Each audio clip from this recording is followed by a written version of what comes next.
spray powder. Doy.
Hello guys, dito tayo ngayon sa tanim kong kamatis.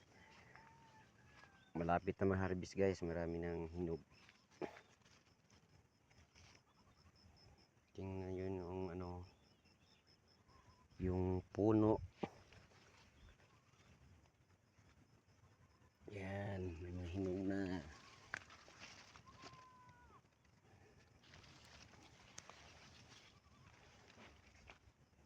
Yan.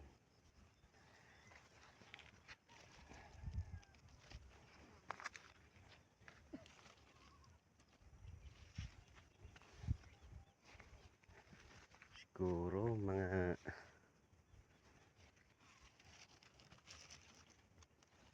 pag-harvest na yan dito ng 10 kaing.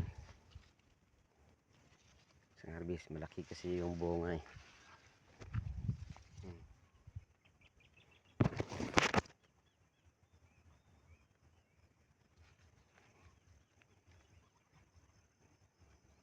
Ito yung kalaki yung ko farm.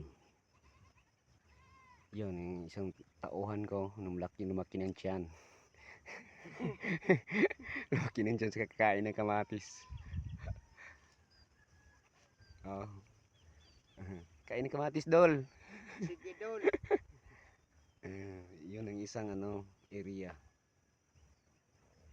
Tingnan nyo. Yun, yung area niyan, siya yung nag-alaga niyan. Yung mga bunga. Ito. Lumabas na yung totoong bunga. Buti na lang guys, nakapag-survive sa malakas na init. Pero hindi biro yung ginawa namin. Gabi, kami, nag-flooding. Hindi natutulog para lang mabuhay ang tanim, hindi yung tao. Ito na yung mga bunga niya. Oh. Kano kayang kikitain ito kasi yung matis ngayon tumaas ng tumaas. Baka maabot ito ng 80 bawat kilo. Ito hinahabol pa namin to kasi bunga pa ito. Ito nasa anong niya na yan. Parang nasa usok niyo. Yung haba ng usok namin 5. Puran ihap na siguro to ang taas. Hindi siya masyadong tumangkad pero marami naman bunga. Kasi to sa init eh. Yan yung bunga. Yan. Kita nyo yung bunga. Pwede na ba yung bunga na yan? Kung magtanong kayo kung anong ginagamit ko nito, mag-PM lang kayo. Baka maturuan ko kayo. Don't forget guys follow my YouTube, GM Manait TV. Ayos. Ayos doon. Yan o kasi ito eh. Mga 6,000 puno yata ito. Tapos yung sa ano ko, kasama ko 6,000 din yan, mahigit. Mayroon pang dun sa taas oh. Buti lang umulan ha oh. Ito na yung ano. Yung malapit sa bulkan Kanlaon. Tinamaan kami dito ng pagputok ng bulkan, pero buti na lang umulan kaagad.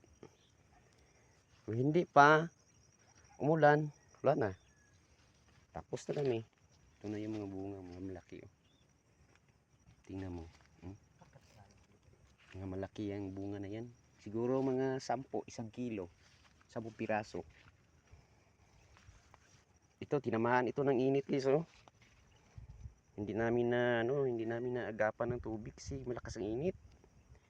42 degree. Buti na lang may tubig. Yan.